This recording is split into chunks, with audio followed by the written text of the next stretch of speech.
Hello everybody and welcome to ZeldaSpeedRuns, broadcasting the Majora's Mask Randomizer Season 2 tournament. We've got the winner bracket round 1 for you today. It's Alf versus Cfalcon. Commentating for us, we have Fox and Vidya James, and tracking is Elio and Mizuhiro Fox. Say hello everybody. Hello. Fox. How's it going? It's going pretty well. I just had some ice cream before we started, so feeling good. Not even a minute in and we're already talking about ice cream. Feels like season 1 again, I gotta say. Whoa. Well, welcome. This is the second match of the day. We've got our friends Alf and Cfalcon, an all-American matchup. Not all-American commentary booth, unfortunately. Sorry to break the streak, but this is going to be pretty interesting to see. Cfalcon returning from Season 1, and Alf is a brand new face.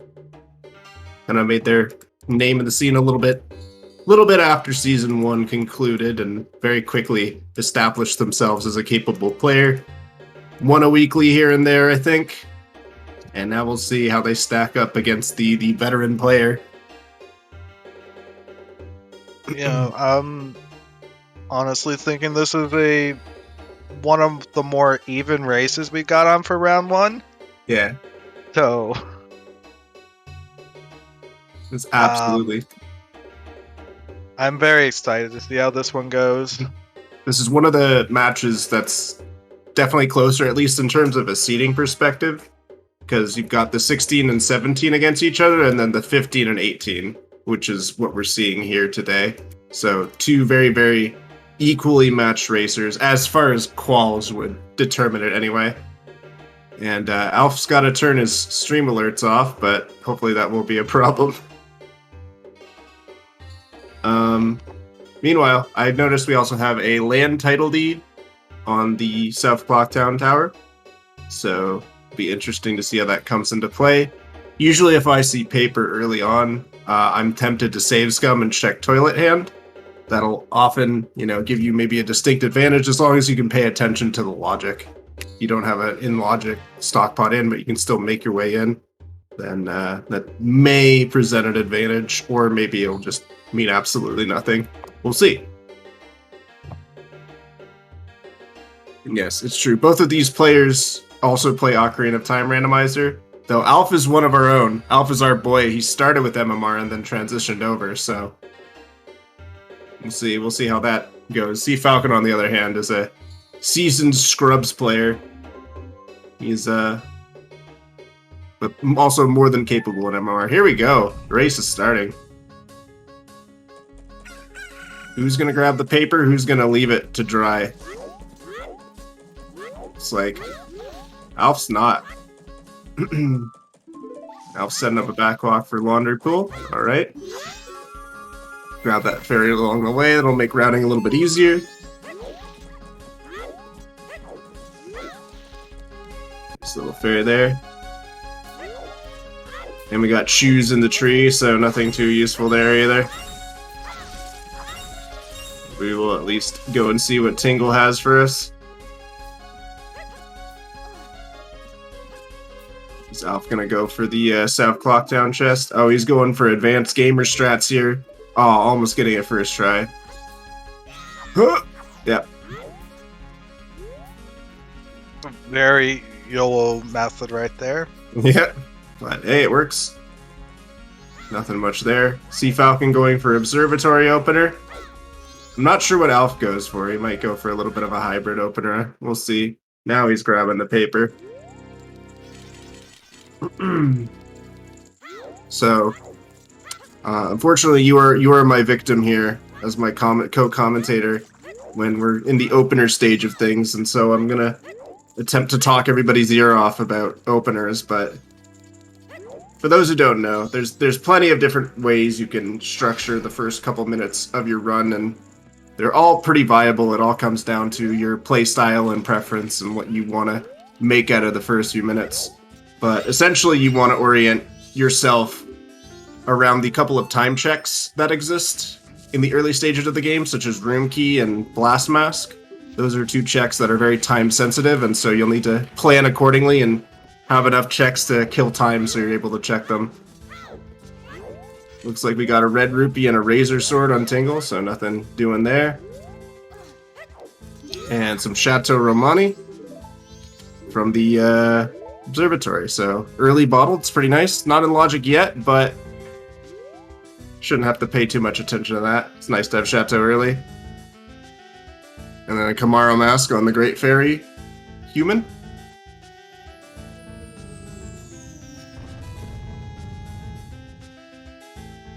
So that early bottle we good. For me, I actually moved to the observatory opener. I did an opener more similar to Alice at first, but then I just started doing observatory. Like a, let's see what the hints are here. No gossip stones. All right, I'm out of here. Goodbye. Iconic Canyonway, the hero. Yeah, West Clocktown. Again. Dampe's got Dampe's vanilla. Nice. All right, so Canyon, though it seems like a pretty large area to encompass, it doesn't actually have that many checks. In total, you've got like 5, maybe? I want to say it's about 5. So, but unfortunately, all of them are in a weird kind of logical tangle. One of them is locked by the 2 songs that are not hard required to clear a seed. One of them you just need, in addition to access to it, you need ice arrows. One of them you need Ocean Deed, and then one of them's just in the grotto. Well, sorry, 2 of them you need Ocean Deed, and then one's in a grotto that you can get right away. And what do we got? More chews, man. Alright. Who cares?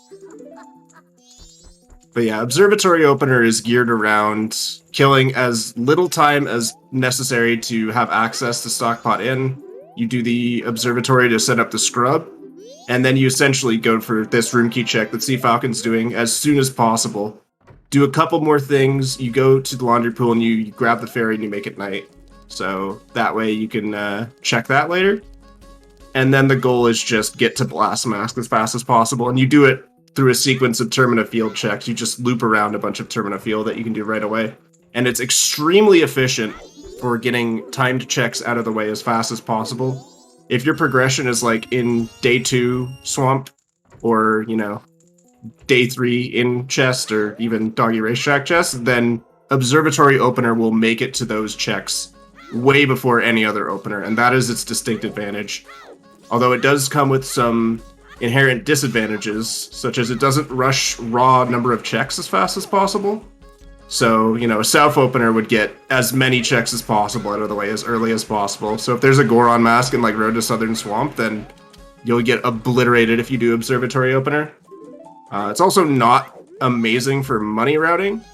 Other openers have a much easier time getting to Bank 200 especially and beyond.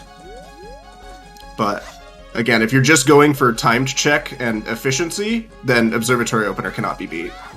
The only other disadvantage I can think of to mention is that you orphan Bomber's hideout chest, but like, who cares? You can just go back for that later. It's not that big a deal. And I'm not just saying that because I do Observatory Opener myself, but I'm distinctly aware of its advantages and disadvantages. I think that's the most important thing you need when you're considering what opener to do. And also, a fun fact, it is not uncommon to be bottlenecked into staff room. Yeah, exactly. That's very often your progression is just behind that chest and that chest alone, and everything else you're doing in first cycle is pretty much, well, I shouldn't say a waste of time, but kind of the formality until you get to that point. So that is one scenario where Observatory Opener is just the best.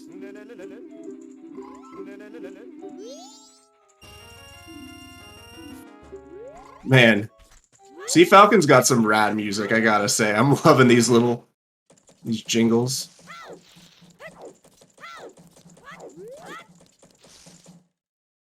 And yeah, here, as I said, this is pretty much, unless you get money right away, like a silver rupee on like the first check, this is Observatory Opener's first chance to deposit right here, night 1. So if you only have one deposit and then you do the Termina field loop to get the money from the Dodongos, then you're 2 rupees short. And sometimes you don't even have 99 rupees at this point. But yeah, you want 10 for the swordsman school before you start the It's Termina a loop. fun hint. Oceanside Oh, yeah. Spider House is all night mask. Oh no, not again. Not another one of these. Yeah, I guess we have a Pona song to start. Didn't note that, but yeah, we can do Gorman Race basically right away. So that's what Alf's gonna get up to.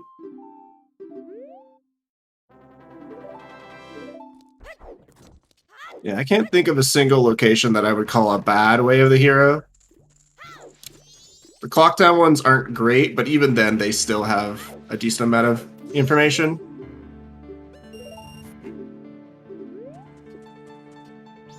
We got the Swordsman School here. Not really much you can do to speed this one up. You can do jump slash cancels by spinning the stick to make yourself mobile a little bit sooner, but it really doesn't matter that much. Just as long as you clear the pegs in time.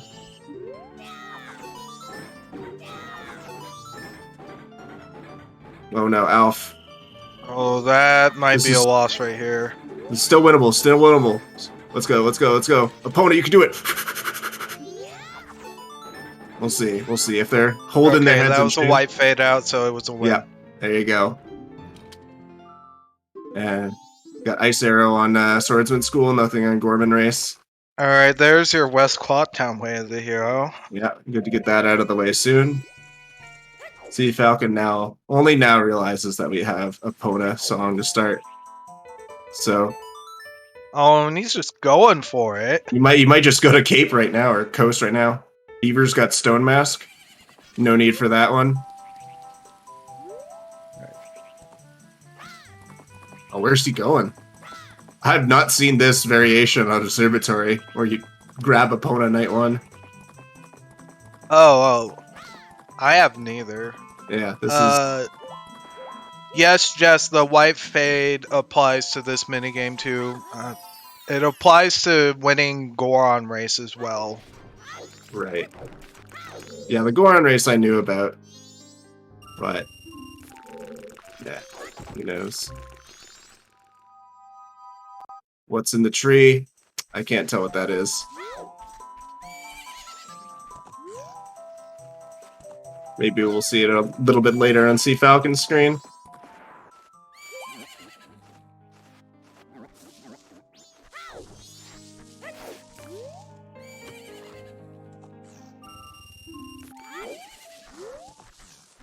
Nothing doing over here. Riley says it's a piece of heart. I'm tempted to believe him. South Clocktown Way to here. Well, only thing we've seen in South Clocktown is the land title deed so far. And I think Alf's gonna just go and trade that in right now, so we might have our answer. We'll also see what's up on top of the hut, which could also count. It's Fire Arrow. Alright, well there you go. That would do it.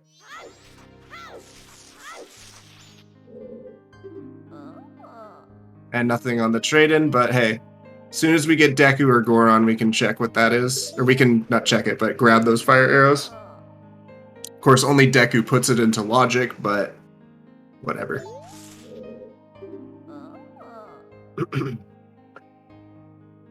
Here's what I'm thinking if I'm playing this. If I see that South Clocktown Way of the Hero, you know I'm save scumming the heck out of that land title deed to check Toilet Hand, because there's a decent chance that it's your first logical paper, and you have something very good on Toilet Hand, but probably not the case this time, but I wouldn't know that until day 2. Yeah, we need all 3 of Fire, Ice, and Light Arrows in order to clear the seed. They're hard requirements.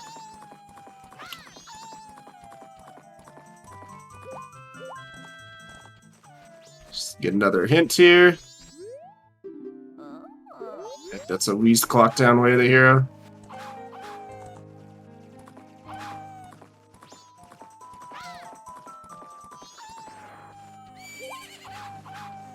Riley, the reason I wouldn't do that is because then you wouldn't be able to do Blast Mask Lady, and then you lock your set of Curiosity Shop check.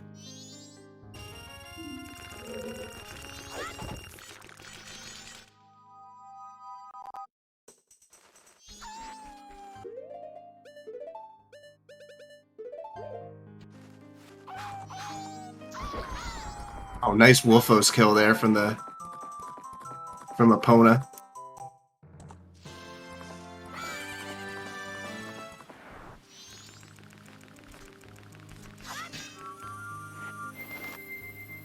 Interesting. It's an interesting idea. The only thing there is that... And then use it for toy. I see what you're saying. I don't know if I would do that, though.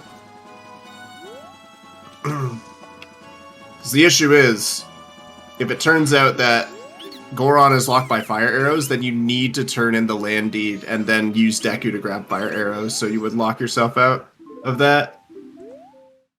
Yeah, so in either case, logically, both paper trade-ins require Deku to get the item behind it, but yeah, that's probably not too big a concern. Once we find Deku, it'll be more obvious what the seed wants us to do.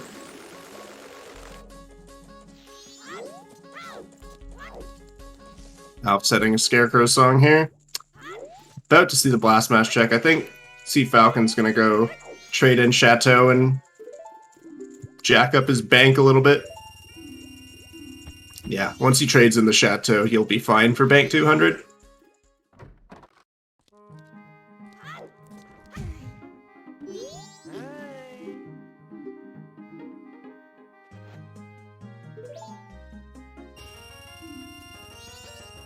Now we have an empty bottle, ripe for heading to the woods, day 2.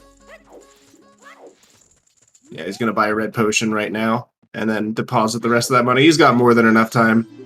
This is actually a really clever route. The timing worked out pretty well, it seems, with Epona.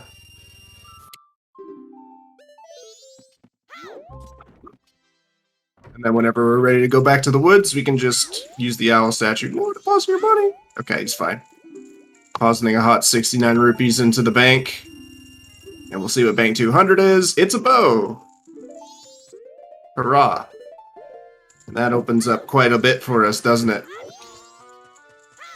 And that is why money routing is so important in the early game. Because that bank 200 is just waiting there, and it could very easily be your progression.